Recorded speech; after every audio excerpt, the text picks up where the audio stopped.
It's officially spring. I sure am happy about that. It's time for lighter clothing, lighter foods, lighter wines. Riesling, late harvest Riesling. Those from Washington State are magnificent. They're easy to find, they're affordable, and they're made with love. That's right, with love. Late harvest Rieslings from Washington State. One is my favorite. It's called Erosia from Chateau Saint Michel.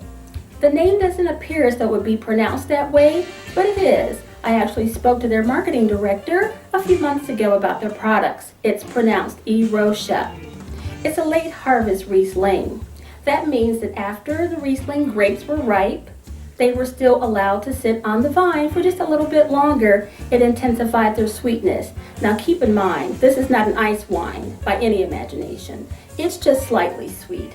Erosia is in a very beautiful bottle, and it really did help to put Saint Chateau Michel on the market as far as being a really big player in the wine industry. Washington State holds their own, no doubt about that. This wine has a beautiful elegance to it. As you can see, the color is lovely. It has mandarin orange, blood orange, skin, that type of taste to it. Grilled peaches, a little bit of lemon zest. It goes beautiful with Vietnamese food, Thai food, especially those little tiny hot chili peppers. You see, it balances out. It balances out the flavors. The sweet and the hot do balance each other out. And there's a lot of people that wonder how to pair Indian cuisine. I love Indian cuisine, and I'll have you know that I make a very good tikka masala. It's one of my favorite dishes ever, the chicken version with lots of jasmine rice and very cold butter mixed in the hot rice. This wine pairs beautifully with that. So if you're concerned about what to pair with Asian type dishes like Chinese foods, this would be the wine to pair it with. Erosia from beautiful Washington State. Serve it cold, but don't overchill the wine. As I always say, when you change the temperature of a wine, you change the wine. So if you're someone who's storing wine in the refrigerator for weeks and months, no, you do the wine a very big disservice.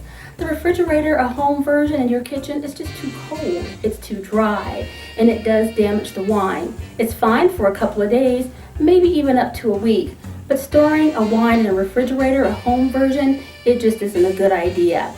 If you're someone like me who drinks a lot of wine, you have to have a wine refrigerator. But if you're someone who drinks occasionally, still consider purchasing one. Buy one nominally, and then buy it bigger than what you're going to use it for right now, because as you grow into your hobby and start to purchase more wines, or maybe people give them to you as gifts, then you're going to be able to fill the fridge up, the wine fridge. So always buy a bigger model than what you're going to initially use. That's a great idea. I hope that you take me up on it.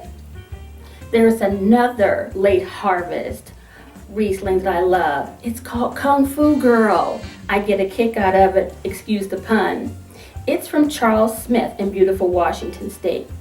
Charles Smith is a trailblazer. He lives his own way, he has his own personality, and I love people like that. Be who you are in the way you want to be that person, and that's what he's done. Kung Fu Girl. I like to joke and say, she doesn't have any eyes or mouth, but she does have split ends. It's a really good wine. It's less expensive than the Erosia, also a little bit less sophisticated, and that's fine, because this wine also pairs very well with takeout Chinese food, Thai food, Vietnamese dishes, spicy dishes. It's also a drink alone wine. It's called Kung Fu Girl, and it's terrific. It has a twist-off cap. It's easily accessible. It's usually in the same aisle, the same shelf that Erosia is on. They're from different manufacturers, but they're from the same state, and they pair beautiful with lots of different foods. I hope that you'll give them a try. As we lighten up our wines during the warmer months, it's going to be a staple for you. If there's any left, instead of letting it sit in the fridge, which I do not suggest, think about making a white sangria with any leftovers if you can't finish the wine. You see, because I love wine, and I want you to love it too. Cheers.